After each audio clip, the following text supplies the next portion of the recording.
예, 문재인 대통령이 취임 이후에 연일 보여주고 있는 이 국민과의 소통 행보 참 주목을 많이 받고 있죠.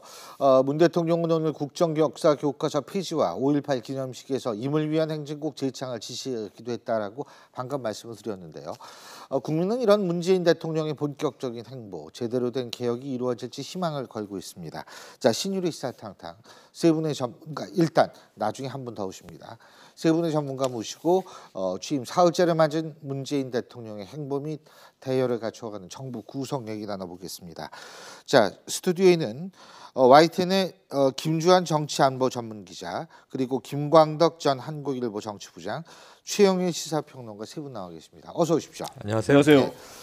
자, 지금 이제 제가 앞서도 말씀드렸지만 국정교과서 폐지, 네. 그리고 임을 위한 행진곡을 제창을 지시를 했습니다.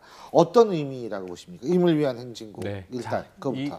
그제 아주 긴급하게 취임하지 않았습니까? 예. 청와대로 들어갔고 예. 첫 인선이 나왔고요. 예. 어제 두 번째 인선이 나왔습니다. 우선 청와대 내 참모진들을 지금 짜고 있는 과정이고요. 우선 국무총리 내정자만 있기 때문에 예. 내각 구성은 이제 시간이 걸릴 상황인데, 자, 1호로 업무 사인을 했던 것은 이 일자리 문제였어요. 일자리 위원회 설치였습니다. 예. 그리고 오늘 첫 번째 말씀하신 대로 외출 행보가 인천공항공사를 가서 예. 자, 이제 비정규직 제로 시대를 열겠다. 우선 공공 부문에서만입니다. 민간 부문은 기업의 결정이기 때문에 정부가 정책을 추진하고 유도할 수는 있지만 강제할 수는 없는 거죠. 시장은 또 시장이 존재하지 않습니까? 하지만 공공 부문만은 우선 비정규직을 없애 나가겠다. 임기 내에 제로로 만들겠다. 지켜봐야 될 문제인데요. 굉장히 센 공약을 했다는 생각이 듭니다. 네. 그리고 지금 말씀하신 대로 바로 이전 정부에서 국민들과 많이 충돌하고 예. 박근혜 정권이 좀 밀어붙였던 것이 예. 우선 한일 위안부 이 협약이 있는데 예. 그건 어제 이제 아베 총리에게 직격탄을 쐈다고 지금 알려지고 있고요. 지금 그러니까 네. 다 말씀하시려고 그러는 거죠? 아니요. 끝까지 우리가 하려고 그러는 네. 거. 그래서 5.18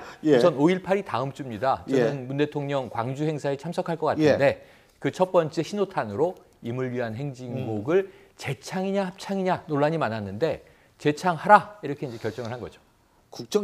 역사 교과서 폐지 지시한 것들 합해 보면 이런 것들이 이제 적폐청산이다 이렇게 볼 수 있을까요? 네, 그렇게 볼 수 있겠습니다. 예. 일단 그래서 지금 현재 역사 교과서 폐지와 이 5.18 기념식에서 임을 위한 행진곡 제창하라고 한 거는 간단히 말하면 박근혜 정부 지우기, 그리고 MB 정부와 박근혜 정부로 이어지는 보수 정권 10년의 소위 적폐청산, 그거에 대해서는 이제 어쨌든 보수 세력들은 적폐라고에 대해서 논란이 있을 수 있겠습니다만 어떤 적폐청산 이런 작업의 일환으로 보이고요. 그래서 처음에는 지금 문재인 대통령이 취임 직후 하루 이틀은 통합에 방점을 두는 멘트 언급들을 많이 했다면 어제 오늘은 이제 소위 말해서 소위 적폐청산, 개혁 이런 거를 강조를 하는 이런 언급을 많이 하고 있고, 바로 이 두 가지가 이 문재인 정부를 이끌어가는 두 수레바퀴라고 보고요. 그다음에 그거 외에 두 가지가 이제 국정 과제에 또 중요한 게 민생 살리기와 소위 안보 위기 해결인데 요 네 가지와 관련된 것들을 지금 취임 사흘 새에 아주 빠른 속도로 하고 있다 이렇게 보입니다. 예. 어떻게 보십니까, 우리 김주환? 일단 그 국정교과서 폐지 같은 경우 거의 그 여론이 절반 가까이에 찬성하는 거로 했고, 그 폐지라는 자체가 우리가 사실 검정교과서를 그전에 계속 사용을 해왔고 저희 세대뿐만 아니라 사실 이 부분에 대해서는 좀 이론이 별로 없었죠. 그런데 이제 지난 정부에서 그 국정교과서를 주대로 하니까 파열음이 났던 건데 이거를 그냥 원상회복시킨다 이런 차원에서 볼 수 있을 것 같습니다. 예. 자, 그리고 아까 우리 최영일 네. 평론가께서 인천공항공사를 방문을 했다. 그죠? 그리고 여기서 비정규직 노동자들과 만남을 가졌고, 그래서 저희가 앞서 말씀드린 대로 비정규직 노동자의 공공 부분의 비정규직 노동자가 지금 없애겠다 이런 네. 얘기죠. 네. 그러니까 이제 그 앞에서 이제 눈물도 흘리고 정말 비정규직 노동자 입장에서 볼 때는 그렇죠. 간절하지 않겠어요? 네, 맞습니다. 그래서 예. 저는 오늘 이 장면이 또 청와대에서는 주로 기술직, 예. 수송부라든가 조리부에 일하는 직원들하고 점심 식사를 했는데 아까 윤영찬 지금 국민소통 수석 이름이 이렇게 정해졌죠. 과거의 홍보수석 발표하는 걸 제가 생방송으로 봤더니 예. 이분들에게 대통령과 점심 먹는다 통보를 했는데 믿질 않더라. 장난하지 마세요. 뭐 이런 이제 반응이었나 봐요. 예. 30분 동안 사실이다 설득을 해서 대통령이 나온 자리에서 이 직원들이 깜짝 놀랐다는 거예요. 청와대에서 이제 뭐 500명 이상 직원들이 근무하는데 대통령을 못 만난 사람도 부지기수라는 거죠. 그러니까 이런 면에서는 접촉 면적을 확 넓히고 있는데 이 작은 사례를 외부 우리 국가 전체로 확대하면 상징적으로 비정규직 근로자들을 만난 장면인 것 같아요. 저는 이게 임기 5년 내에 제로가 안 될 수도 있습니다. 공약이 실천 안 될 수도 있죠. 50%만 공약 이행이 될 수도 있고 25%만 될 수도 있는데 일단 가서 대통령이 이들과 만났다는 것 자체가 상징적으로 이야기를 들어주고 아이 컨택을 하고 얼굴을 마주보고 그렇죠. 이 자체가 이제 좀 마음을 녹이는 중요하죠. 효과가 있는 거죠. 그렇죠. 예.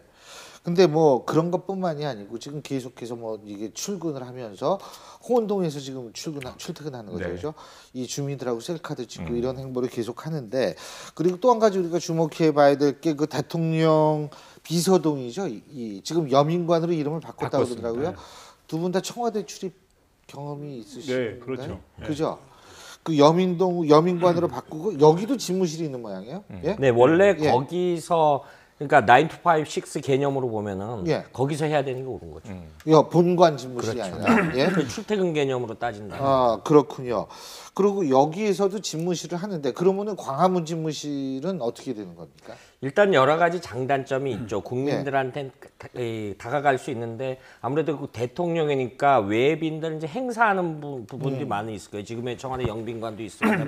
이런 행사하는 부분 그리고 이제 광화문에 대해서 어떤 그 여러 가지 또 업무 경호 문제. 그러니까 개인적으로 저는 그 의사는 굉장히 좋고 예. 단 이제 그 우리가 뭐 퇴근 후에 대통령이 뭐 햄버거 가게를 간다든가 재래시장 가서 같이 떡볶이를 먹는다든가 이런 거를 계속 끊임없이 하면은 그게 앞서 말씀드렸던 그 국민들하고 눈높이도 되고 소통하는 가장 지름길이라고 봅니다. 예. 어떻든 저는 대통령께서 이제 소위 비서동에서 근무하면서 비서들하고 수석 비서관하고 비서관들 그리고 행정관들하고 바로 옆에서 근무하면서 대화 토론하고 바로 대화할 수 있고 쉽게 만날 수 있고 이거는 굉장히 큰 변화라고 봅니다. 왜냐하면 역대 대통령이 그동안 본관에 근무했기 때문에 본관에 근무하니까 뭔가 비서들과의 접촉이 적다 그래서 뭔가 개혁하자는 말은 많이 나왔습니다만은 예. 그런 실천이 사실 안 이루어졌었거든요. 아하. 그거는 분명하게 노무현 정부에서도 과제로 돼 있었는데 이루어지지 않았었는데 그 거리는 제가 이제 거기에 보면 500m예요. 본관과 비서동 사이에 소위 거리는 500m인데 문제는 500m라는 거리를 걸어서 가면 한 10분 가까이 걸려요. 500m를 10분씩 네, 나가요. 왜냐하면 딱 언덕이 지었기 때문에 이제 뭐 10분 가까이 걸리는 데다가 거기 가면 또 다시 본관에 가서 소위 수석 비서관도 다시 그 검색들을 통과해야 돼요. 검색대 통과하면서 뭐 물건이 있으면 다 꺼내가지고 경호원들의 검사를 받고 실제로 뭐 그렇게 하는 과정을 거치기 때문에 상당히 위축돼서 본관에 사실 가서 만나기가 어려웠어요. 그런데 요번에 위민관이나 이제 이름을 이제 여민관으로 이제 다시 바꾼다 그러는데 노무현 정부 때 이름으로 그렇게 되면은 바로 옆에서 미국처럼 소위 웨스트 윙처럼 대통령과 참모들이 바로 대화할 수 있다. 이게 굉장히 그런 측면에서 긍정적으로 보고요. 근데 광화문 시대로 가면 광화문 청사에서 어떻게 하느냐를 지금 현재 굉장히 지금 고민하고 있다는데 정부에서는 이제 그걸 대통령 지시에 따라서 만들어야 되니까 그런데 그거는 여러 가지로 준비 기간이 있기 때문에 빨라야 내년 말 돼야 옮길 수 있다 이런 얘기가 나오더라고요. 그래서 어쨌든 지금은 비서동에서 근무하는 게 좋은 방법입니다. 빨라야 되냐 말. 그렇죠. 여러 가지 이제 네. 경호 문제라든지 이런 문제가 해결이 돼야 되니까 이제 그럴 것 같은데요.